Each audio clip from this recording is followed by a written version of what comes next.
মৰাণ নতুন নগৰত বিভিন্ন গোটৰ মহিলাসকলৰ হাৰ্টথ্ৰব জুবিন গাৰ্গক শ্ৰদ্ধাঞ্জলি জ্ঞাপন কৰে। অসমৰ হাৰ্টথ্ৰব নৱপ্ৰজন্মৰ সংগীত শিল্পী, গীতিকাৰ, সুৰকাৰ, অভিনেতা, সুকবি, চলচ্চিত্ৰ পৰিচালক জুবিন গাৰ্গৰ আকস্মিক মৃত্যুত অসমীয়া জাতীয় সমাজৰ আৰু সাংস্কৃতিক জগতৰ বাবে এক অপূৰণীয় ক্ষতি।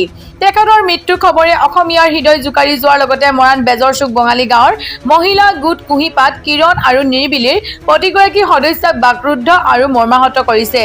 বেজৰ চুক বঙালী গাঁৱৰ কুঁহিপাত গোটৰ সভানেত্ৰী বীণা গগৈ, সম্পাদিকা লেইমাবি লাহন আৰু লুনা ফুকন, কিৰণ গোটৰ সভানেত্ৰী কুসুম গগৈ তথা সম্পাদিকা দিনু কলিতা, নিৰিবিলি গোটৰ সভানেত্ৰী তাৰু ফুকন আৰু সম্পাদিকা বৰ্ণালী ফুকনৰ লগতে স্থানীয় লোকৰ তৰফৰ পৰা শিল্পীগৰাকী বিদেহ আত্মাৰ চিৰশান্তি কামনাৰে ভগৱানৰ ওচৰত প্ৰাৰ্থনা জনোৱাৰ লগতে শোক সন্তপ্ত পৰিয়াললৈ গভীৰ সমবেদনা জ্ঞাপন কৰি আজি মৰাণ নতুন নগৰত শিল্পীজনক শেষ শ্ৰদ্ধাঞ্জলি জ্ঞাপন কৰে। আমাৰ গোটৰ মহিলাসকলে পাতিছোঁ দুটা গোটৰ, কুঁহিপাত আৰু কিৰণ গোটৰ পৰা পাতিছোঁ জুবিন দাৰ আত্মাৰ সদ্গতি কামনাৰ কাৰণে।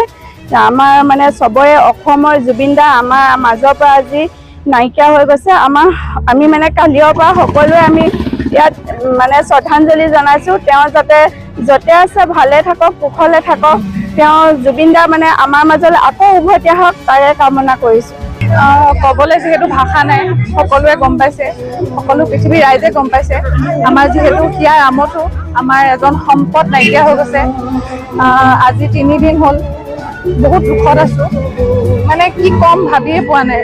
তেওঁ যিহেতু আজি দিল্লীৰ পৰা গুৱাহাটী পালেহি আৰু তেওঁ যেতিয়া মানে যিখিনি আমি ফটো দেখা পাইছোঁ, ফটোখিনি দেখাৰ লগে লগে মানে এনেকুৱা লাগিছে যেন তেওঁ উঠি পিনে ক'ব যে নহয় মই ধেমালিহে কৰিছিলোঁ, অলপ সময়ৰ কাৰণে মই জিৰণি লৈছিলোঁ।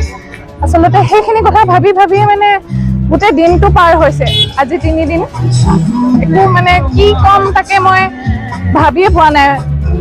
আজি গোটেই পৃথিৱী মানে স্তব্ধ হৈ গৈছে তেওঁৰ কাৰণে। এই মুহূৰ্তত ক'বলৈ ভাষা নাইকিয়া হৈ গৈছে। আমাৰ অসমৰ এজন ডাঙৰ আমাৰ এটা সম্পদ হেৰাই গৈছে। আমাৰ ক'বলৈ একো ভাষা নাইকিয়া হৈছে। আমি দুটা গোটেৰে আজি ইয়াত বন্তি অৰ্পণ কৰিছোঁ তেখেতৰ আত্মাৰ সদ্গতি। তেখেত য'তেই আছে তাতে ভালে থাকক, তেখেতে সদায় আমাৰ মাজত জীয়াই থাকক। আমি তেখেত নাই বুলি কেতিয়াও ভবা নাই। আমি ভাবিছোঁ তেখেত আমাৰ হৃদয়ৰ মাজত সদায় জীয়াই থাকিব আৰু তেখেতক আমি আমাৰ নিজৰ হৃদয়ত আমি সদায় জীয়াই ৰাখিম আৰু আমাৰ এইখিনি মানুহ সদায় আমি একেলগতে থাকিম আৰু তেনেকৈ আমি জুবিন দাক আমি নিজৰ আত্মাৰ ভিতৰত জীয়াই ৰাখিম। আমি সকলোৱে অসমৰ